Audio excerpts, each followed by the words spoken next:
Selamat pagi, salam sahabat. Hari ini Kamis 2 Oktober tahun 2025. Kita akan bersama merenungkan firman Tuhan dari Lukas 20 ayat 41 hingga 44. Lukas pasal 20 ayat 41 sampai 44. Demikianlah firman Tuhan. Tetapi Yesus berkata kepada mereka, "Bagaimana orang dapat mengatakan bahwa Mesias adalah anak Daud? Sebab Daud sendiri berkata dalam kitab Mazmur, Tuhan telah berfirman kepada Tuanku, duduklah di sebelah kananku, sampai kubuat musuh-musuh-Mu menjadi tumpuan kaki Mu." Jadi Daud menyebut dia tuannya. Bagaimana mungkin ia anaknya pula? Dengan tema mewarisi karakter Bapa. Peribahasa buah jatuh tak jauh dari pohonnya tentu tak asing bagi sebagian besar dari kita. Artinya, sifat, tingkah laku, dan kebiasaan orang tua akan diikuti oleh anaknya. Peribahasa ini sering digunakan untuk menggambarkan kemiripan antara orang tua dan anaknya. Yesus Kristus selalu dikatakan keturunan Daud. Bila kita perhatikan daftar nenek moyang Yesus dalam Matius 1 ayat 1-17, memang Raja Daud masuk di dalamnya. Bangsa Israel meyakini bahwa seorang Mesias akan datang dari keturunan Daud. Yesus menegaskan hal itu dalam bacaan kali ini. Namun tampaknya telah terjadi kesalahan dalam memahami bahwa Mesias adalah anak Daud. Orang-orang pada waktu itu lebih menghormati Raja Daud daripada Mesias yang telah hadir di tengah-tengah mereka.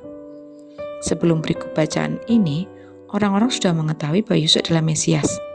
Lihat di Lukas 4 ayat 41 dan pasal 9 ayat 20.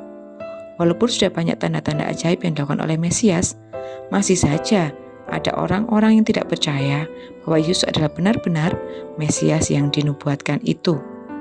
Dalam bacaan ini, Yesus menegaskan secara tersirat bahwa Mesias adalah Raja Penyelamat. Kuasanya jauh melebihi Daud. Bahkan Daud sendiri mengakui kuasa Tuhan melebihi dirinya di ayat 44. Daud adalah alat di tangan Tuhan, yang darinya Yesus Kristus diakui sebagai Mesias keturunan Daud. Bila kita hubungkan dengan peribahasa like father like son, tentu saja Yesus bukan mewarisi karakter Daud.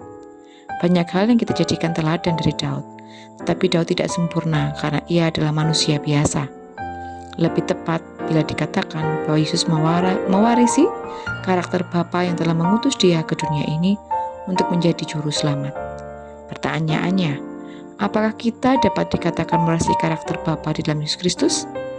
Sebagai anak-anak Bapa yang telah menerima keselamatan di dalam Yesus Kristus, kita diutus untuk mewujud nyatakan semua kehendak Bapa di dalam hidup kita. Andalkanlah kuasa Roh Kudus agar kita dimampukan untuk melakukannya. Mari bersama kita berdoa. Selamat pagi Tuhan, mengucap syukur untuk udara segar yang boleh kami hirup di hari ini. Mampukan kami Tuhan, boleh mewujud nyatakan kehendak-Mu bagi keluarga kami, bagi masyarakat di sekitar kami, bagi saudara-saudara kami di gereja. Mampukan kami untuk boleh mengandalkan Roh Kudus, agar kami mampu melakukan kehendak-Mu dalam pikiran kami, perkataan kami, dan perbuatan kami. Kami rindu Tuhan, banyak orang merasakan damai-Mu melalui kehadiran kami. Kiranya Bapa yang selalu menguatkan dan Roh Kudus yang memampukan kami. Di dalam nama Tuhan Yesus kami berdoa dan mengucap syukur. Haleluya. Amin. Selamat beraktivitas, Tuhan Yesus memberkati.